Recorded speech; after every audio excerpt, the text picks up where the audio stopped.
And before we jump into another topic, let's watch Jeff Blackman. Meron siyang mga tips pa rin, dagdag na tips para sa future trainers natin. He is a very well-known trainer. I guess global na rin yung na-experience niya at nahawakan yung mga training. So it's nice to learn also from another expert. A slightly old man wears a polo shirt with blue and white horizontal stripes. He has a white hair, pointed nose, and a very fair complexion. There is a TV set and computer on his background and a white wall. He is Jeff Blackman. Are you interested in becoming a corporate trainer but not sure which skills you need to be successful? Well, then you're in the right place. Hey, it's Jeff with YourLearningCareer.com. In this video, I'm going to look at 6 essential skills for being a successful corporate trainer. And this is based on my own experience. I've been in corporate training and development for over 25 years. I've worked for a variety of companies, including Walt Disney World, IBM, CarMax, to name a few. And I'm going to share these skills that I feel have been the most instrumental in my career success as a corporate trainer. So let's get started. First and foremost, the most obvious skill that probably jumps into your head for corporate training is what? Public speaking, right? Public speaking / presentation skills. Absolutely, yes. This is a very important skill that you'll want to have. You need to be comfortable getting up in front of an audience. You need to have some basic platform skills. You need to be able to hold an audience's attention. So yes, most definitely public speaking / presentation skills, definitely a very important skill. You might be surprised though to learn that these next 5 skills I'm going to tell you about are actually even more important than the public speaking. The first one I want to start with is compassion and empathy. I was teaching a class on customer service to a group of call center employees. And I noticed that several of them, I was noticing some Jeff crossed his arms and he frowned. body language. I was noticing some facial expressions. I was noticing things that were telling me these people are not into whatever I'm saying. They are not into this training at all. Now, unfortunately, a lot of trainers, especially when you're first starting out and you don't have a lot of confidence yet, a lot of people starting out will take that personally, and they will have this whole dialogue in their head about these difficult participants. This class has a bad attitude. These are difficult participants. And that's very easy to do. And I've been guilty of that myself. So I'm not trying to be on a high horse here. I've done it myself plenty. But as an experienced trainer, I knew that if I ignored this behavior, that my training was going to go nowhere. So I addressed it head on. I said to the class, I said, hey, tell me what's happening. Tell me what you're thinking. And one of the people said to me, we've been being told by management that we have to answer calls and finish the calls in this set amount of time. And now you're telling us all of these different things we're supposed to do as part of customer service.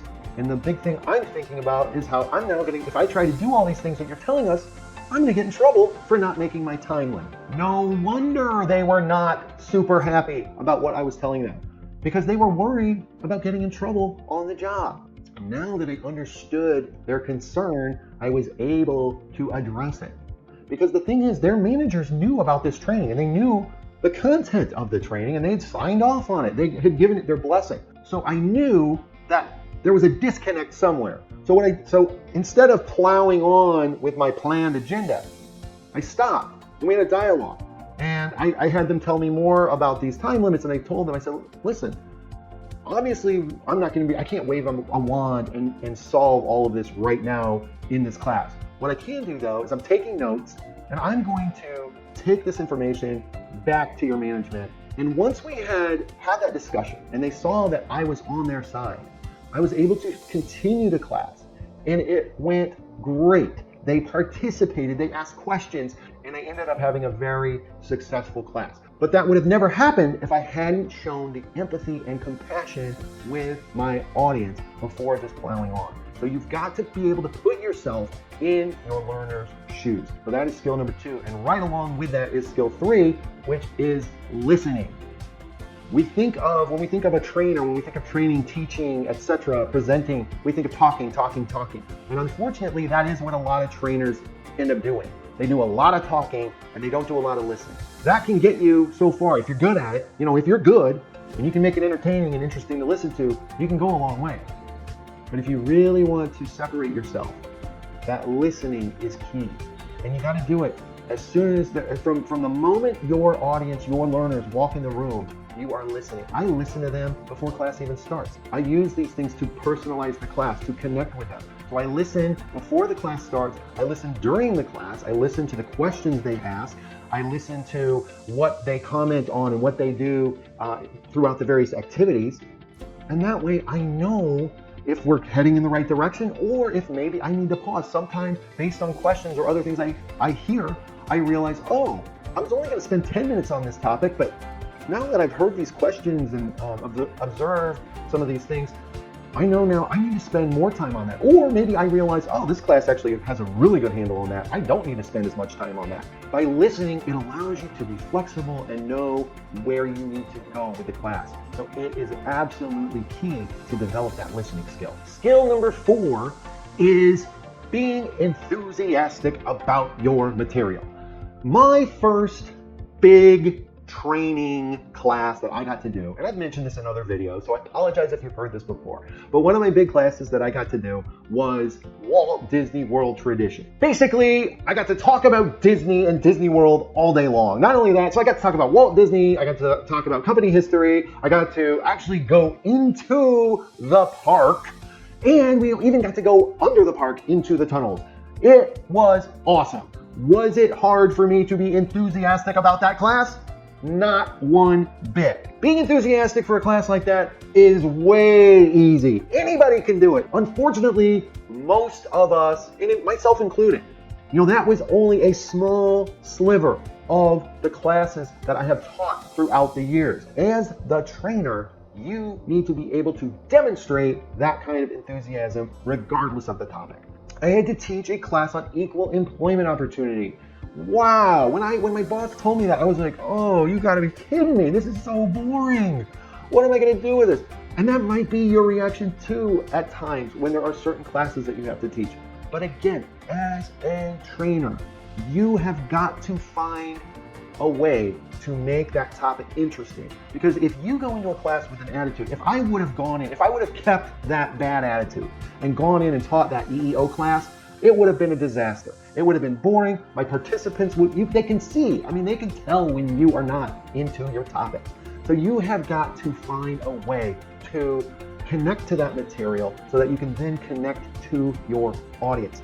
And the way I did that with that topic, and actually many more since, was through skill number 5, storytelling.